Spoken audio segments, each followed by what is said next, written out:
You good? Yeah. You not dying? No. All right. Fingers crossed. Fingers crossed. No one dies tonight.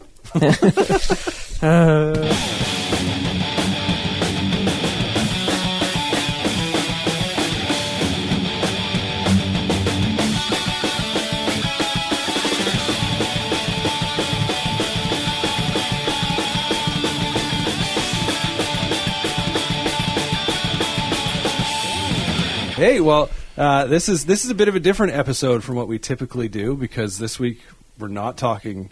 Maybe we'll talk about it. This guy's actually been on NXT, Yeah? so we could mention that. Hell yeah, Hell yeah, we Yeah. can. Yeah, so we typically talk about NXT, NXT UK, kind of developmental and then independent stuff. So this is very fitting. Hanging out with us tonight. We're recording at night, which is also new. Very new. From our local promotion, but as we mentioned, he's kind of been around. Local promotion being PWA. It's Michael Richard Blais. God's gift to wrestling. God's Michael sorry. Richards. Get it Already right. right. screwing it up. Yeah, that's good. That's good. But yeah, so I mean, I don't know where we start with this. The first question I did have, and then Adam can jump in and whatnot. Yeah. I mean, how did you get in? How did you become God's gift to wrestling? How did you get into wrestling? Oh, God. Do you want the long answer or the short answer? We got all sorts of time. Okay. Literally, my first memory of my life at all is 3 years old and seeing Bret Hart make his entrance on TV. Right on. And then apparently, I don't know this part for sure, Yeah. but the next day I told my mom and my dad that I was going to be a professional wrestler when I grew up. Okay. So years and years, I'm obsessed with it. And then luckily, Stampede Wrestling runs a show that AJ Styles happens to be on in 2003. man. Okay. And AJ Styles is my favorite wrestler at the time. Right. So I forced my mom to take me to the show where I meet Teddy Hart. This is full. Okay, this is Yes. cool. Yeah, yeah. And Teddy Hart runs a kids' wrestling school in Calgary. Gotcha. Teddy Hart tells us all about it, whatever. The next day, I go beg my grandparents for $1,000 to be able to register in that camp.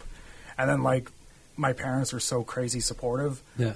I pay that $1,000, and then every month for the next, 5 years, my parents are paying $200 a month Oh, for man. me. If I didn't have my parents to Yeah. support me through that, I don't know where I'd be. So were you in Calgary or Edmonton? I'm originally from Calgary. Okay, cool. So I was in Calgary the whole Yeah. time. Yeah, yeah. So I meet Teddy Hart on that Friday. What is it? Friday, Saturday, Sunday, Monday. 3 days later on Monday, I'm Yeah. training at BJ's gym. That's Wow. crazy. Yeah. Yeah. And that's From 13 years old. okay. now. I was going to ask. Yeah. So how old would that put you? So 13. Okay. Yeah. Okay. That's insane. It's crazy too. Like your first memory being Brett, obviously, and seeing the entrance, and then as you to kind of get you in the door, it's legit a family member. That's pretty crazy. 100%. Yeah. And then coming, like I said, full circle. Not too long ago, you actually were in the ring with Teddy Hart here in Edmonton. Yeah, so the big selling point of that match was we kept calling it 16 Yeah. years in the making because it legitimately was Yeah. 16 years in the making. There was so much weird backstory behind it too. Yeah. Because I don't know if you would have seen any of my promos on Twitter for it or Yeah, anything. yeah. But there were points where when I first started, Ted wasn't there. Right. For my first 6 months, I was just training myself, Okay. which sounds very weird. Yeah. I'd just be jumping around in the ring on crash pads and stuff, hoping Yeah. for the best, until TJ Wilson Yeah. took a liking in me and Brandon Van Daniel, saying he decided to start training us. Right on. So when I'm cutting all those promos about Ted introduced me to wrestling, but he was never there for me, blah, blah, blah, all of that is 100% legitimately and a shoot. That's cool. Wow. That's cool. TJ Wilson, another Yeah. obvious. That's awesome. Yeah, so I don't know if Adam had a question. I don't want to jump all over the question. No, go for it. Because I was going to ask the Teddy Hart thing. I was so bummed that I didn't get to go to that show. I was looking so forward to it. Oh, really? Yeah, and then so we're just going to. Okay, I just wanted to get into something. This has been on my mind since you said yes. I'm like, okay, I got to ask this. So I was there for I think it's pinned on your Twitter account right now. We broke the internet. The Spanish Fly. The Spanish Fly, or I think you called it a flipping belly to belly or whatever. Yeah, backflip belly to belly. Just So- do it different. Which spot got your heart racing a little more? That one, the Spanish Fly from the ladder through the table, or the Canadian Destroyer with Teddy off the ladder? The Spanish Fly. Yeah? Yeah, because the one off the ladder wasn't to the floor. Right. Yeah, So yeah. for whatever reason, the one with Teddy into the ring was yeah, I'm going upside down, I'm going onto my head, Yeah. but I trust the ring, which is the stupidest thing ever because that ring is hard as all hell. Yeah. So I don't know why I trust it, but for some reason in my head, I trust the ring. Whereas the floor, I'm like, oh my God, if we miss these tables, Yeah. we're literally dead. Like, Marky's squished. My Yeah. knees are going to explode. I'm not walking away from this night if we miss these tables. Yeah. So, like, that one was scarier. Yeah. No, what does that feel like, though, going through a table? Because, like, I heard an interview with Jimmy Havoc, and he was talking about, he's like, well, first, like, how he got into wrestling and kind of kept going. He's like, Yeah. well, first I wanted to know what it felt like to be hit with a chair. So then I did that. Then I wanted to know what it felt like to go through a table. So he's just like kind of keeps talking about these things. But because, I mean, obviously the table is there to, like, break your fall, but it doesn't break your fall. I'm assuming it still hurts like hell. Yeah, it's like, I don't know how to even describe it. Because you, like, hit it and you know it's there, Yeah. but you almost have, like, so much adrenaline. Yeah. And you just cut through it like butter. Yeah. That once you've gone through it and you land on whatever else is below it, it's like, okay, I'm still alive. I'm still alive. Cool. I didn't get cut by the table. Yeah. Cool. Yeah. I guess the table did its job. Cool. Yeah. And that's, like, about all you can, like, feel and think is, like, cool, right? I survived. Yeah, exactly. I want to know who came up, like who was first had the idea. Let's put someone through a table. Like I think the first Spanish announced table spot in WWF WWE thing is Bret Hart going through it. I think it was at SummerSlam or something like that. But like I don't know if the first guy to go through a table, it was like this would be great. I feel like the first time I ever saw it happen was that Terry Funk pile driver on Ric Flair. Oh yeah. Yeah, after him and Steamboat have that, I think it's a 16-minute draw with the judges or whatever. Yeah. And then Flair yeah. Funk attacks Flair and then tries to pile drive him through the table. It doesn't really work. It's kind of a Japanese table on that one. But. Yeah, classic Japanese tables. Okay, so that brings up a good question. Your first wrestling memory was Bret Hart, so obviously WWF at the time. Growing up, were you WWF or WCW kid? I was always a WWF guy. Yeah? I was a WWF guy. I tried to become a WCW guy when Bret went over, but I just couldn't do it. Yeah. I think by that point, too, it was sort of... WCW was kind of on the downslide. Well, I imagine. yeah. I mean, they were still really good then, but I think, like, obviously the way they handled Bret and stuff, it kind of was... Well, like, literally my first big WCW show I watched is they mess up the fast count with Sting and Hulk Hogan. Right. So, I got thrown in at a bad point on WCW. This guy's he's not about to get screwed over. Whenever Bret comes out and like, argues, that was it clearly wasn't a fast count. Well, it happens. So how often does stuff like that? I mean, your brother's sitting here. He is a ref at PWA. Yeah. He doesn't necessarily have to chime in, but how often does stuff like that happen where you're just like, well, that wasn't exactly what we had in mind. Whether it's it's supposed to be something like that or all the time. Yeah. Yeah, like.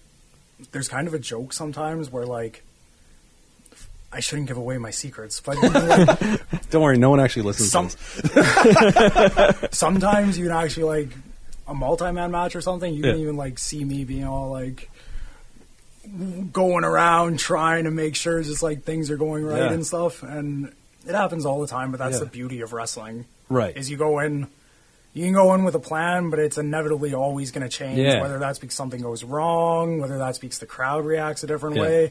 It's like, it's improv and art. Yeah. And, like, how much of that is I mean, I don't know if this sounds strange or not, but, like, preparing things in advance if things go sideways. Like, do you have any of that at all where you're like, man, if this isn't working, I've got this in my back pocket? I have a lot of little tricks that I've just acquired over the years that, I do have in my back pocket, but there's never any, like, if we go into the match with a set plan, there's never a other set plan on the side. I just have something in the back of my head where it's all like, okay, worst case scenario, this happens and I'll fix it this way, but we don't plan for having to fix anything. Right, yeah. You just hope for the best. That's awesome. Well, I'm more of the fluffy guy, but I have David and I were bouncing questions back and forth, and David said... Wait, did you just refer to yourself as the fluffy guy? Yeah. I don't even know what that's supposed to mean. The fluff. All right. I'm play-by-play. All right. Oh, yeah. No, color. You're play-by-play. Okay, go on. So David had a which question. Which Tony Schiavone and which one's Jim Ross, then? Since apparently they're doing commentary. Yeah, I'm wondering that's how weird. I am wondering how that's going to work, because they're both color, aren't they? No, they were both play-by-play. Yeah. I'm assuming...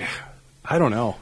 I feel like JR has to be the color because, like, Tony Schiavone, I just don't ever picture getting like, by God, he killed him out of Tony Schiavone. Right, you know what I mean? right. Yeah. Yeah. I don't know. I'm wondering how that's going to work, too. Although, I mean, obviously JR's been the guy in AEW now for, every show they've had. Mm-hmm. Yeah, every show except for All In. Yeah, the original. Ian one. Riccaboni, but... I kind of Excalibur? Yeah, I kind of wonder, though... We'll get back to that. I don't even know what you're going to ask, but... Yeah, that's fine. Because I kind of wonder, though, like, JR sometimes... And, I mean, obviously there's factors into this, but feels like he's slowed down. And so, I don't know if, like age and health sort of stuff. But with the whole team that he's got, because the whole team that they've got right now, I find like they all just kind of go.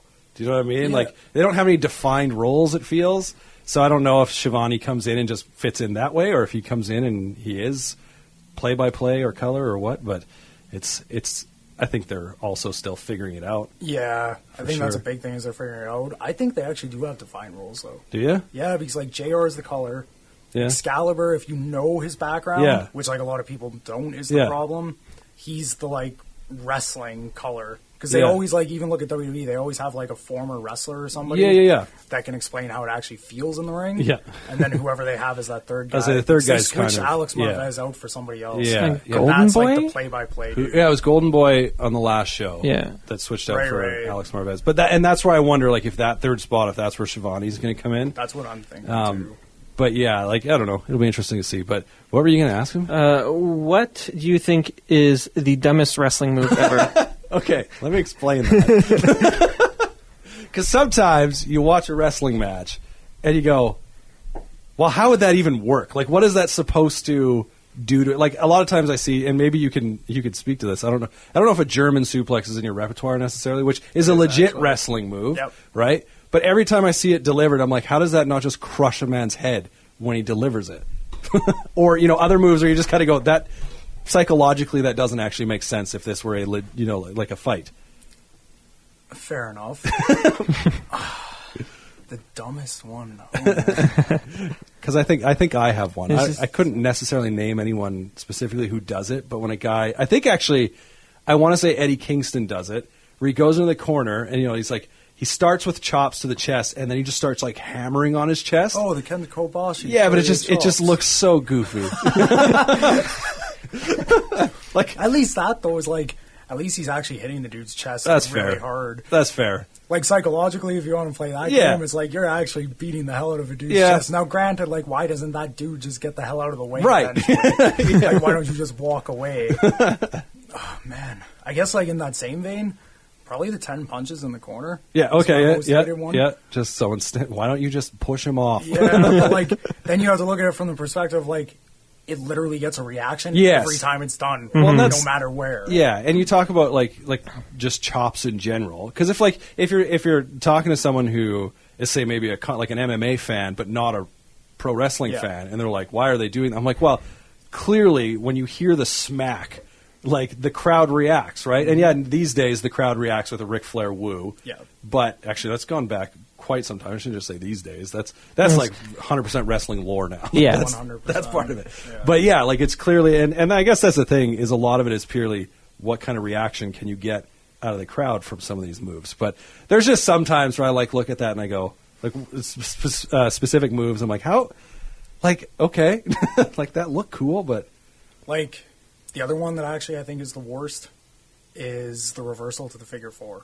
right, yeah, yeah, Yeah, because like I don't know if you've ever done it, No. messing around with your Yeah. friends or whatever. Yeah. But it actually hurts more when you reverse it No. than when you're just in the Yeah. figure four.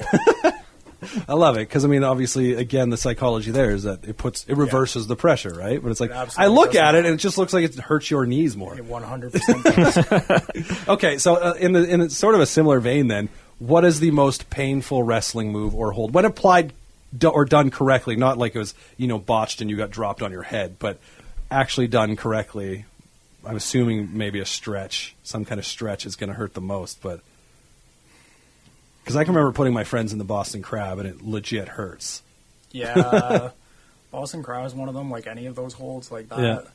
I think honestly, and it's like you could even just get the example from UFC MMA. Yeah. just a straight up arm bar, if somebody Right. pops their hips, it's Yeah. the most painful thing Yeah. of all time. Yeah. Like, oh man. Or there's another one too, like just a basic front face lock. Right. Like, all the dude is, you can't actually see me, so like, I you guys I can help see me it. describe. Like, just the arm around the head. It's Yeah. not even a headlock, just the arm around the head. But if you put your hand just the right way on the chin, Yeah. it's called a sugar hold. Okay. And it can like really crank a guy's neck. Like Yeah. I've had Harry Smith almost like break my neck before Way to just go, to like Harry show Smith. me it. Wow. Like, that's because Harry's such like he's so tough and he doesn't know his own strength. Right. But like, yeah. Yeah.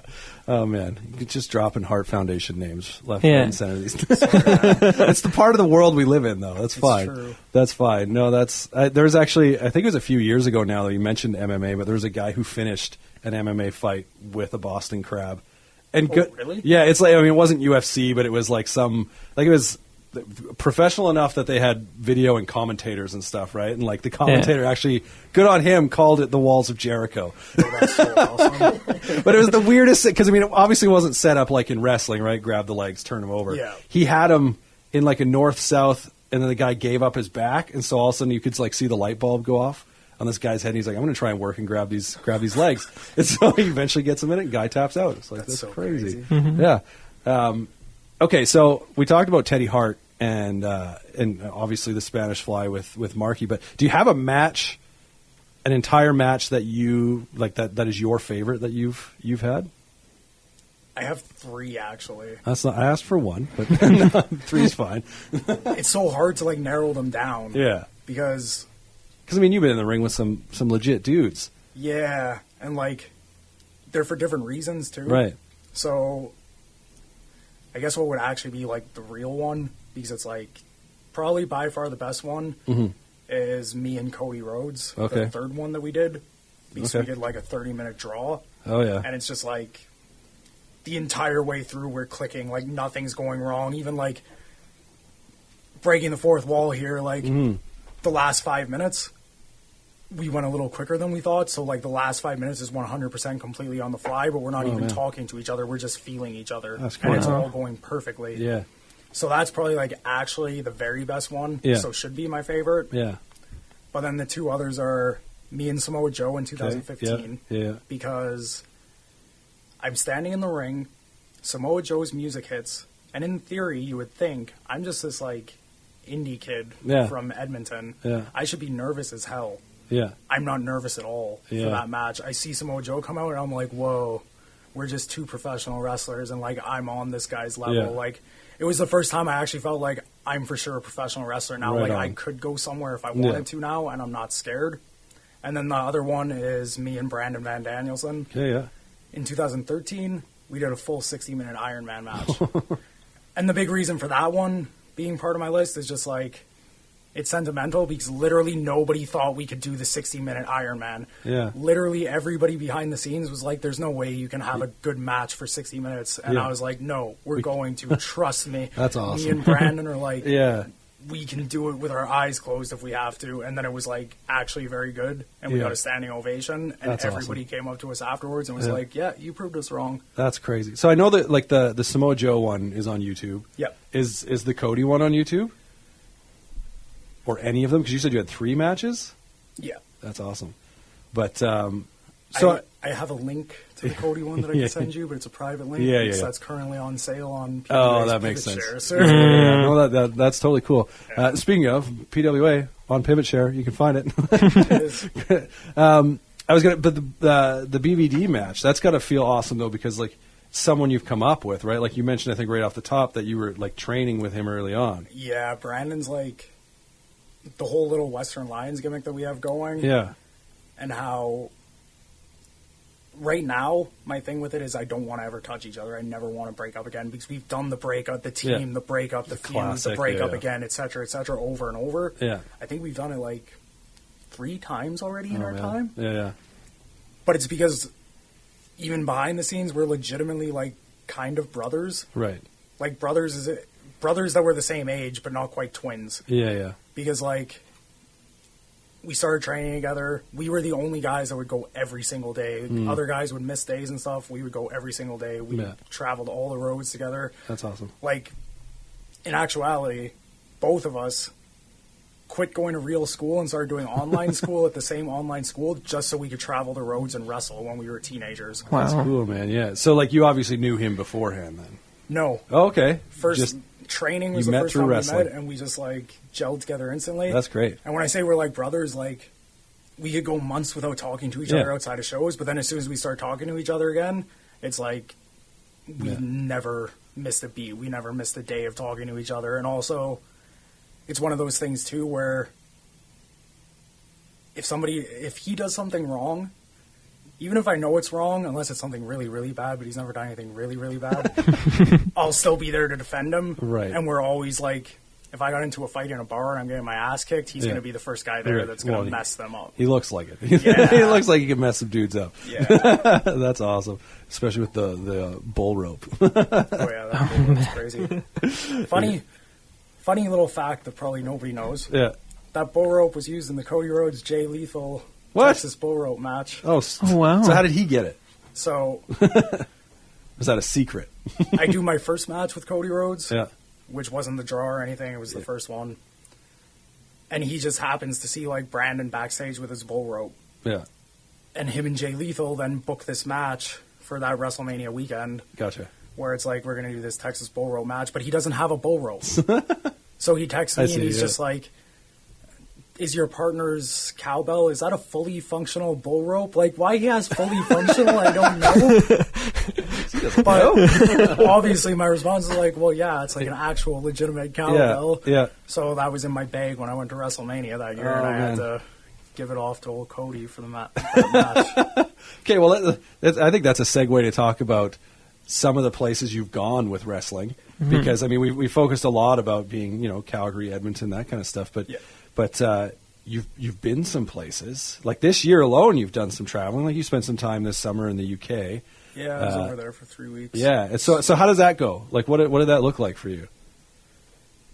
Dude, wrestling's like, it's just constantly about like trying to get your name out and just constantly talking to people, and you get told no so many times. Like, that was the fourth time I got told I was going to be brought out to the UK, and it was just the first time that it didn't happened. fall through. Wow. Right. So like, it was years and years of talking to them. So it was the same promotion each time, sort of deal that was saying they wanted to bring you out, or The first time was All Star Wrestling, okay, and then every other time was WAW. Yeah. Okay, yeah. And it's just like, it would always fall through for one reason or another, whether it was like visa or just like maybe they just didn't want like this guy from Alberta at the time because they had like somebody else over there that was in a better position. Yeah. But then I got lucky over the last couple of years, like those clips blowing up for one.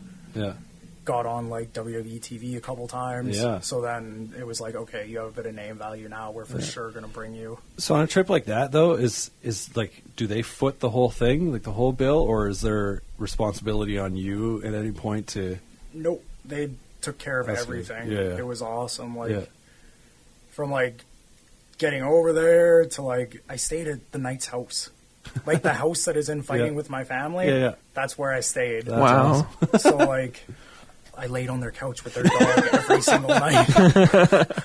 And then like, they just throw me in a van. They'd send me on my way. So how does something like that come together, though? Like, do they reach out to you, or are you just like constantly sending stuff places? Constantly sending stuff places. Like, so I have a regular human job at home. Yeah. Every day right now, like my day essentially goes, I'll get up at 4:30 in the morning. I'll go to the gym until 6:30. I'll leave the gym. I'll go to work. I'll work 7 till 4. Yeah. I'll drive straight to our training building that we just got. Yeah. And I'll train people from there from like 4:30 until 9. Crazy. Then I'll go home and about like 9 till 11. I'll send emails out to promoters, or I'll make graphics or videos or mess around on my social media, whatever I got to do to. So your promos and stuff that you do on Twitter, are those done like at your house, or? Yeah, Like I bought myself like a little studio That's and great. lights, like nothing special, but Yeah, like it gets me by. Yeah. Well, I mean, it definitely is it looks fine. I It appreciate just always looks like you're hanging out in a dark room, in a black room. But Pretty much. I'll say I do like the look, though. I appreciate that. It's the easiest way to light, okay? Yeah. I'm not a professional when it comes to lighting. But as I say, it's better than painting your wall green and then just changing your background to something and you standing out. I think it looks great. It's pretty awesome. I kind of feel like I should have painted my wall. It's like, now I got a great idea. But then you got to learn a whole new skill with changing backgrounds I don't want to out. figure out chroma key. No. Do you guys have them? So you during SummerSlam weekend they had the tryouts in WWE. Yeah. And when we heard about, because they put up a YouTube video of it, Yep. so we specifically went on to YouTube to watch it, to look for you, because you had been, David saw you In my eagle eyes. on Watching the NXT on Takeover. And I was Takeover. like, I think that was MRB. Yeah. And then so I tweeted, I was like, do my eyes deceive me or was that MRB? And you're like, you liked it. I was like, it's good. It's but- good. Well done. It's the blonde hair that gave it away. Yeah. It's But always the blonde hair. Yeah, man, yeah. Always the blonde hair. so, like, how did you feel about the tryouts? I guess. Yeah, it was tryouts. Would be. Like, what is their purpose in that? Like, is it just to see what you got and then see you later? Or, because, I mean, they've obviously seen you a few times. They've seen me as an extra a few times. Yeah. So, like, oh, God, I almost burped. God forbid. They've seen me as an extra a few times, which is cool and everything, and I know people there, and Yeah. they've seen some of my stuff. The tryout is legitimately, it's like put you through the paces. It's Yeah. like not try to kill you, I don't want to say. Right. This isn't like the old school 80s where they'll stretch Yeah. you and beat you up or anything, Yeah. but it's to try to see if you're going to keep going, and it's also to see if, like, you're just going to fit in that environment. Yeah. Because they don't want guys that are going to be, like, for lack of a better word, they don't want guys that are going to be assholes and are going to come in there and be like, no, I already know everything. They want guys that are going to listen, they're going to Yeah. learn, they're going to improve, they're going to get better. So it is very much like, the way I took it was very much kind of like, let's see what you have, and then go wait, Yeah. basically. Yeah. Which was like, that's all you can really ask for. Is Right. like they give you 2 full days. Like, they were long, like 10, 12-hour days where Yeah. we were just training and drilling the entire time. And they give you that time where they're actually paying attention to you and watching you move for move, everything you're doing. Yeah. That's all you can really ask for when it comes to, Totally. like, So- getting a look. So, like, the extra work or, getting in the ring with Braun Strowman, Yep. Lars Sullivan, stuff like that.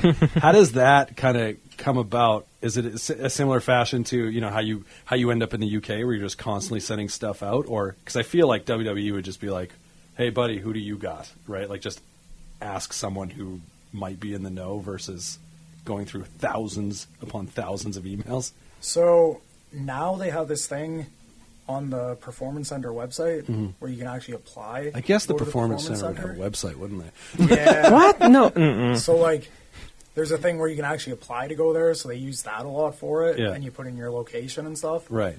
In my case, like, obviously I have that luck of I was trained by TJ Wilson. Yeah. And, like, he's there. Yeah. He obviously, like, can put in a word for me. Yeah. So that's basically how it started. Actually, the funny thing is it basically started because they had needed rosebuds in Edmonton one year. Funny. Okay. So Yeah. you're officially a rosebud. Yeah, so, like, they just asked TJ, like, do you know anybody that could get us some guys Yeah. to do this rosebud thing? Yeah. And so he gave them my name. And so that first year, Edmonton, Calgary, the first time, 2015, I ever did anything for them was literally me just finding 3 guys and 3 girls so we could dress up like idiots and Yeah. dance out to the ring. So where did you find those people? Were they other like wrestlers that you knew, or Yeah. just buddies? Other wrestlers Come on, guys! that I You want to knew. have a good time? Well, like, the thing is I'm so obsessed with wrestling, and wrestling is like my thing. Yeah. Is pretty much like all of my buddies are wrestlers anyway. Sure, yeah. So it worked out that I was able to get my buddies That's some awesome. work, but also like they were wrestlers, so Yeah. it was cool. That's so awesome. What does it feel like to get thrown around by Braun Strowman? Oh, dude. He's just speechless. He obviously looks strong. He Yeah. looks massive on TV. He's a whole different level when you're actually in the ring. It was like feeling wise, it was cool as hell because I was on WWE Raw. And it was my first time being on TV for WWE. Yeah. But afterwards, when the adrenaline started going down, I was like, oh, his forearm hit me in the face 10 times. My face hurts now. Yeah, that man is a different level of human. I'd say that's so. But when he's coming down the ramp, versus when Samoa Joe's music hits, you said when Samoa Joe's music hit when you're wrestling PWA, you're like, I feel like I can do this. Like I'm in this spot, right? Like I'm a legit professional wrestler. When Braun Strowman is coming down the ramp to the ring, at that point, were you cool? And then it was afterwards, you're like, wow, or were you kind of like, this is a big man? I thought so that big man comment. Yeah, that sounds good. No matter what, when you're looking at him, you go oh man, this is a big man. Yeah. When it comes to the wrestling part of it, though, I'll admit I was very nervous walking down the ramp to the ring when we did that thing. But as soon as I got in the ring, for whatever reason, inside of me, I was just like, okay, this is easy. This is just wrestling. I belong here. That's your comfort zone. Yeah. So that was actually a huge moment for me too. Yeah. It was just actually standing in a WWE ring and feeling like you belong. Yeah. It's pretty it's humbling in a way. Sure. I guess. Yeah. So where do you hope to? I mean, obviously, we joke about this. Pete Dunne, a number of years ago, had a mini doc. I don't know if you've seen it. It's on YouTube, but in it, called? I've referenced it so many times, but I never remember what it's called. We watched it 3 years ago. I think it was done by like a BBC special. So it's really? like a 15-minute thing. It's like Pete Dunne. I think Mark Andrews is in it. Just a number of these UK wrestlers when they were young. Yeah. But I bring up Pete Dunne because all he kept saying was he just wants to get a full-time contract, right? That was his goal. So what's your goal as a professional wrestler? Because you're starting, you mentioned the teaching stuff before. Is this new for you? Because I know as we're recording this, you're running a camp this weekend. Yeah. Is this kind of something new for you that you've always envisioned, or is it kind of hey, this is a way to keep doing what I love and make some money as well? Honestly, the money part of it is kind of just a nice byproduct. Right. The running the camp thing is actually something I've always wanted to do. Mm-hmm. Okay, not always, because there was a point where I was like, I'm not good enough to do that. Right. But once I got to that comfortable point, that match with Samoa Joe, I guess, would have been it. Yeah. I've wanted to do it ever since then, just because I think a thing with wrestling is sometimes people are worried about giving back and paying what they know forward. Right. Because they're worried about somebody getting better than them. Sure, yeah. And I'm not... It's not that I think I'm going to always be better than anybody. Yeah. I'm not worried about that because I think... What's that quote? A high tide raises all ships or whatever. Right, yeah. I think the better everybody is, the better we all get together. Yeah. So if I can make... Or help make, a Zoe Sager or a Colton Kelly or any of those guys around here... to whatever level people see me on right now, that just means I'm going to get to a higher level because now I have to work way harder to still be better than they are. Yeah. So, that's something I've always kind of envisioned. The money thing's just a byproduct because my ultimate goal is the exact same thing as Pete Dunne. I just want a full-time contract somewhere. Yeah. I want to be able to just wrestle, do my thing, tell stories, and make a living off it. Have you gotten to a point or had a moment where you thought, I'm almost there, and then something stepped you back, or have you just kind of felt like it's been forward progress the whole time? Because things blew up when the Spanish Fly through the table, right? And I know there was a lot of chatter. You did the Joey Janela thing, and whatnot. So I'm sure your phone started ringing a little more. So have you had a moment like that where it's you felt like, okay, here we go, and then there was a step back, or has it been forward progress? Jesus. This coffee's gonna be good. Anyway, I've had a lot of moments where it feels like I'm really close. Yeah. But then it just doesn't happen for whatever reason. But every time it doesn't happen, I'm still a step forward from where I was before. Right. If that makes sense. Yeah. It's so maybe I felt like I took 10 leaps forward, but in actuality I only took one step forward. Right. So it never really gets to me too bad. I just Yeah. kind of roll with the punches. Yeah. And, like, I love wrestling, so as long as I can just keep doing what I'm doing, I'm fairly happy. Yeah. But, like, yeah, I've had some of those moments, and it can be disheartening sometimes. But I always, like, I say this quote, and I rant to everybody around here now, especially when, like, younger guys get frustrated around here now. Yeah. I'm like, no. It's just, like, it's literally the guys that just never, ever stop that make it. Yeah. It's like, it's a rhyming quote, but I'm like, it's the guys that never stop that make it to the top. And it's legitimately true. Because, like, like, I truly think I'm going to make it in wrestling just because I'm not going to stop. Yeah. So how long have you been going since your first match then? since my very first match, it was October 2005. Cool. So what's that, 13 and a half years? Or is it Just about 14 years. Almost 14 years in yeah. a couple weeks. Yeah. Yeah, I guess it is September now. My Yeah. year, this year's been, like, so crazy for me that, like, Yeah. all the months are starting to blend together. Like, Yeah. I legitimately forgot that I was already 29 a few weeks ago. I was like, no, it's not. It's not not possible. already Right? past February 28th, is it? It is what? Oh, damn. You heard it here. MRB's birthday, February 28th. Yeah. One day away from only being like, what, 4 or 5 years old. February 29th. But If it was 1989, yes, but I was born in 1990. there you go. Wow. Yeah. That's funny. This is kind of jumping back, but with the WWE tryout in Toronto, Yep. did you have to get yourself to that? Or did they, again, they're just like, we Um, invite you, so here, we'll pay for your flight. So we're not, like, supposed to talk too Okay. much about the stuff, Yeah. but, like, they took care of Yeah, us. okay, Like, okay. we were fine. I mean, there's money there.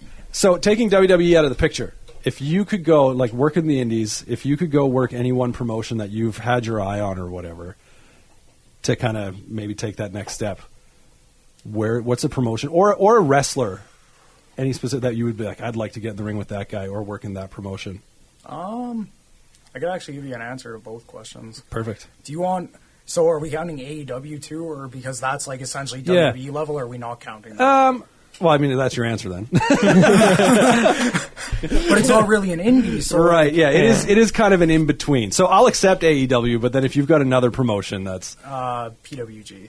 Oh, yeah, Right. of course. Yeah, okay, that's like, fair. PWG's where everybody goes and they break Yeah. out from there. Like, if Yeah. you can make it in PWG, it seems like you can make it anywhere on the indies. Would you not be nervous working in a ring and having the crowd like right there? You know what I mean? Because like I don't know where their seats are, but anytime I've watched, I'm pretty sure they're like right at ringside. Yeah, they are. It's intense. I wouldn't be nervous in that environment Yeah, because that's what they're accustomed to. That's Right. what they've, like... they're used to getting kicked in the face. Yeah, exactly. So, like, I'm not going to be nervous about, like, them suing the promoter Yeah, or them yeah. suing me or whatever. Now, like, maybe if that happened here, Yeah. I'd be a little nervous because our fans aren't accustomed to that. Right. And, like, maybe we could train them to be. Yeah. But do you really want to do that? I don't know. I don't think it's necessary. Yeah, exactly. Like, so I wouldn't be nervous in that environment. Yeah. Maybe, like, somewhere else I'd be a little nervous Yeah. about it. I wouldn't want to. But it's just crazy because they're like right there. Oh, yeah, they're right Like, up against yeah. the apron. Whereas like I mean, we watch a lot of say like Progress Wrestling or whatever. There's no barricade, Yeah. so people are often thrown into the chairs. Oh, and yeah. I'm always like, so every now and then you just see a guy take a leg to the face. Yeah. And I'm like, and he just laughs it off. He spilled his beer, but whatever, right? But it's kind of funny. But I feel like that would just be like, So nerve-wracking, Yeah. right? I did a suicide dive a couple of months ago in Red Deer. yeah. And I somehow flew over the barricade and, like, straight up, like, Owen Hart style, spinning wheel kicked some guy in the face. I felt so bad, but he loved it. That's he was, awesome. like, going crazy. He was Yeah. like, yeah, I took a kick from MRB, yeah. Oh, that's too good. But, yeah, it's, like, it can be scary. Yeah. But then, like, also, to that thing is, like, you're not nervous when you know people are accustomed to it. Yeah. That spring break show, Yeah. they were right up against the ring, Oh, yeah, too. okay, like, some yeah. fans, like, had their heads stuck into the ring. Yeah, that seems so crazy. Oh, yeah. Like, and then because you did the Spanish Fly there too, right? But it We was attempted the Spanish yes. Fly. I was gonna say. I don't know what I'm supposed to say around that, but I was gonna say like so that particular. Okay, like when something like that happens, I think because you guys just slipped, right? That's what it looked like to me, anyways. Is like a foot slip because you went from the top rope. It was a bit of slipping and a bit of the fact that, like, I had literally just met that guy. Right. And he was awesome. Like, and the fact that he volunteered to take that is, Yeah. like, I'll never say anything bad about Matt Nix. He's Yeah, a yeah. legend. But, like, we were standing up there And I swear on my life, I heard, "It's too scary, bro. I'm going." And so he just started going, and I was all like, "Well, okay. Here we go. Let's hope for the best." Oh, and man. also, like, I was scared shitless for that one too. Yeah. Oh, I don't know if I should. No, have said you're that. fine. Anyway, You're good. I was so scared for that one too because we weren't going through tables. Yeah. They were doors on top of 2 chairs. Oh, Joey my goodness. Janela. So that's like way worse. There was no way those Yeah. doors were going to save my life. Yeah. And then I had to be at WrestleMania at 7 a.m. the next morning So what did to you- hang out there. Okay, so what? Yeah, okay. So what are you doing at WrestleMania? I was just like, I was an extra again. Oh yeah, okay. Yeah. And like, do you know when you've got a spot, or is it just like No. we might need you? We might need Yeah, you. that's still crazy though. So you Yeah. just hang out backstage? Pretty much. Yeah. All right. We hang out in a suit. That's in a suit. Yeah. You got to dress up. Of course. Yeah, that's pretty great Business though. casual, sir, but you Yeah. want to try to make a good impression, so you show up in a suit. There you go. That's too awesome. Got to go to WrestleMania the next one. I'm nearly dying at a Joey Janela show, and then I got to go to WrestleMania. Yeah. It's worth it. It's worth it. 100%. Man, that's crazy. So when you're at the top, so there he's talking to you. I'm so scared. I'm just going. Yeah. With Marky, are you guys talking at the top of that ladder? Like, because I'm assuming you clearly don't practice that spot, right? No. Because that's way too many risks. No practice. The thing with me and Marky, though, is like we'd known each other by that point for Yeah. whatever it had been, like at least 10 years, maybe even 12, Yeah. in that range. Yeah. And we'd wrestled each other so many times. So I knew what I was getting into with him. Yeah. It's like anything with guys like that, like with Marky or with BVD or I'm trying to think of other names, but Right. anybody like that, it's just easy. Yeah. Even scary things like that. Yeah. And also, like, we'd actually planned to do that spot for, like, this year's 2019, right? Yeah. We wanted to do it for 9 years. Oh, Wow. It just never worked out. Right. So, Now, it never worked out because you were never in a ladder match type match together, or okay. could never get the okay from. So 2009, Night of Champions. Yeah. PWA brings in a bunch of guys. It's like probably the craziest Night of Champions we ever had. Right. We bring in Mick Foley, the Beautiful People, Jay Lethal, Hotshot Johnny Devine when he's in the middle of the paparazzi production stuff. Brian Danielson was supposed to be there, but it just didn't work out. Al Right. Snow's there. Like, it's a massive stacked show. Yeah. And it's supposed to be outside the Century Casino because Okay. that's where we were doing our shows at the time. Yeah. But we expected to, like, hit 1,000, if not more, Right. for that show. The ring's all set up. The bleachers that we rented are all set up. We're in a 4-way ladder match. This is where me and Marky are going to do that spot for the first time in 2009. We have it all planned. Yeah. And then it starts raining. I was gonna say Pouring. And we're waiting. We're like, come on, it's going to clear up. Finally, it's like, we can't wait any longer. Yeah. All of us guys, we start tearing down the ring. We bring it inside. We set it back up. I swear on my life, as soon as the ring was back up and we started having people come inside, raining? it stopped raining. It was the sunniest day. Yeah. We ended up having to turn away like 500 people on that show. Oh, that too sucks. bad. Yeah. But the show still happened. The show still happened. Yeah. We weren't able to do that one because when you're standing on the top rope inside the Century Casino, your head touches the roof.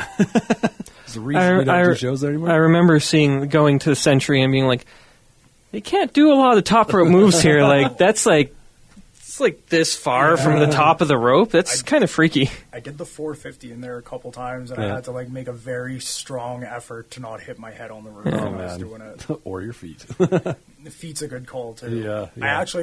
There was one time I did a moonsault to the outside, and I booted one of the trussings so hard and it hurt my foot so bad. Oh, man. But it didn't stop your momentum. No, somehow I was flipping. 'cause that would've over once and I sucked. got through. That was no more MRB. Yeah. But a few minutes ago, you did mention when I asked the question about indie promotion and person you'd like to actually get in the ring with. You said you had an answer for both. So who would you like to be in the ring with? Will Ospreay. Okay, that's a fair answer. Mm-hmm. Because I think like right now, his like athleticism is out of this world. Yeah.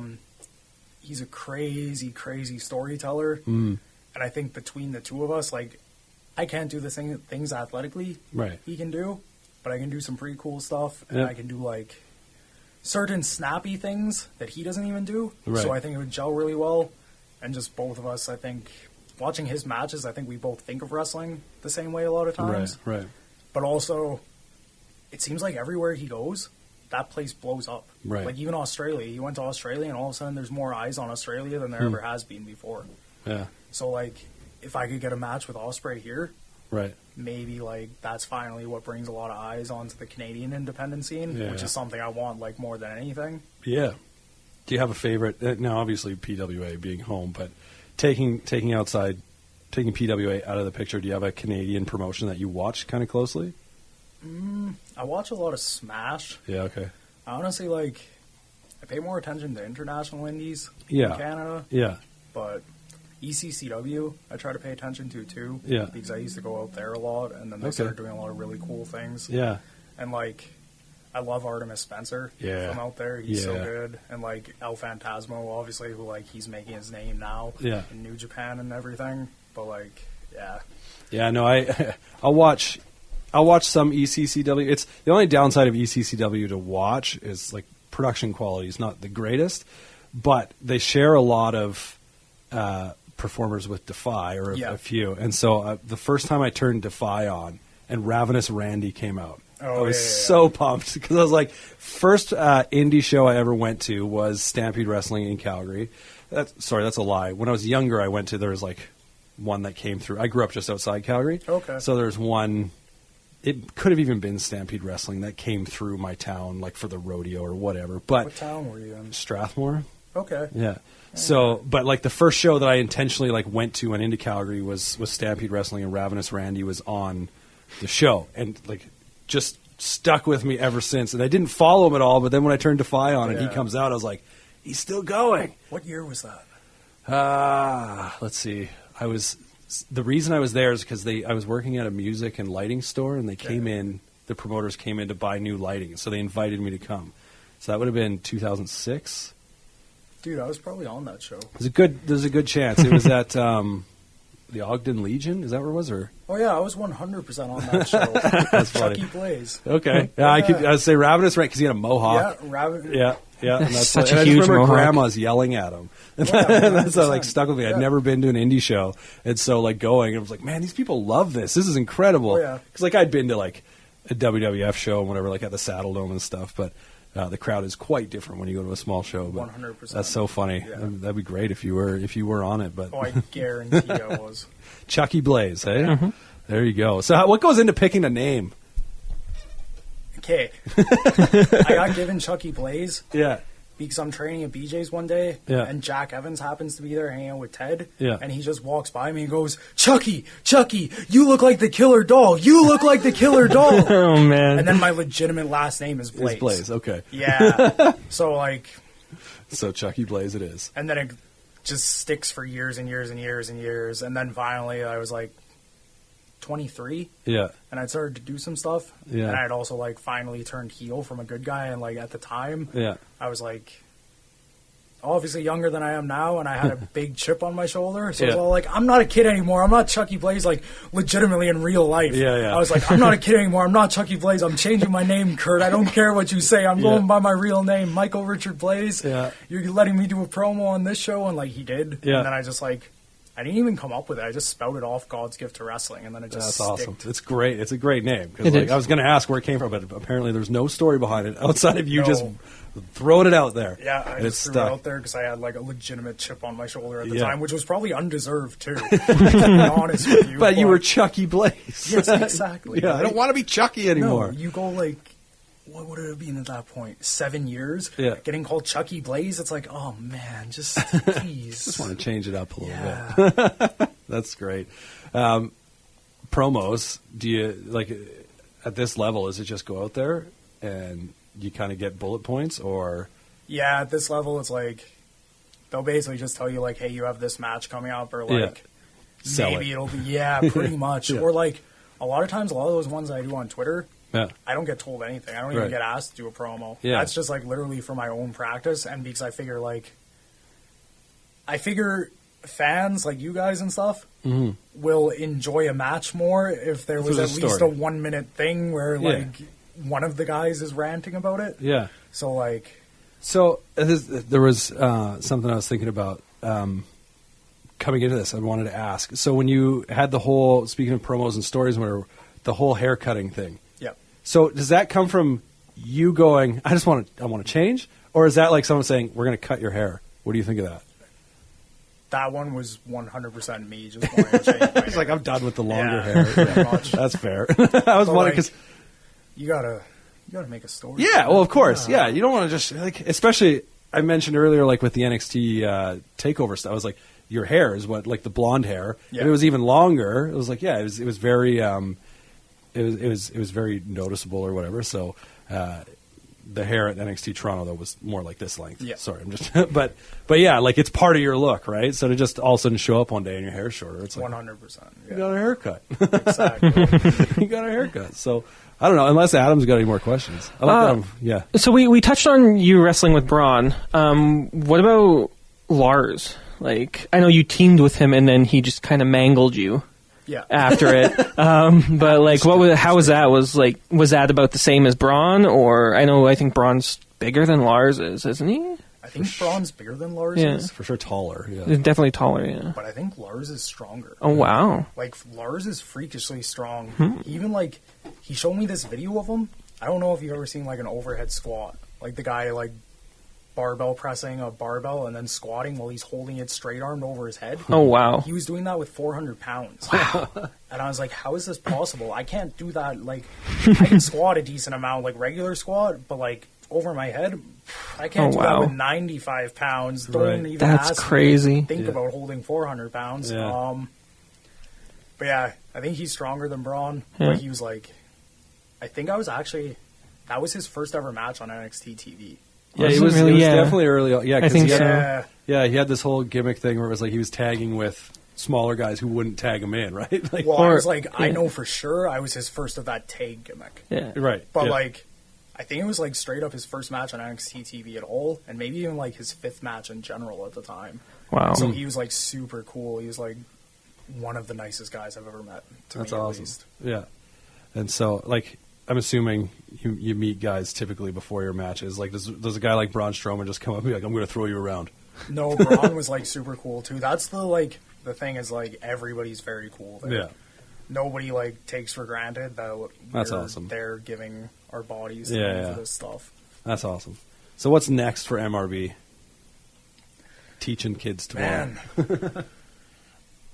Just doing what I'm doing, honestly. Yeah. I know it's a weird like answer, Yeah. but I just like I said, I just don't stop. Yeah. And I'm so obsessed with it that I'm just not going to stop. So like I hope there's more international bookings. Yeah. Obviously, I hope I hear something from WWE. If I don't hear something from them, I'm going to keep bugging them. Yeah. I hope I hear it from somewhere else. Maybe I go to Japan one day. That would Yeah. be sweet. That I've would always be cool. wanted to do that. Yeah. I'd love to go back to the UK. They invited me back whenever I want to. That's awesome. So, like, next time they run the camps or whatever, Yeah. I'll definitely probably go back there.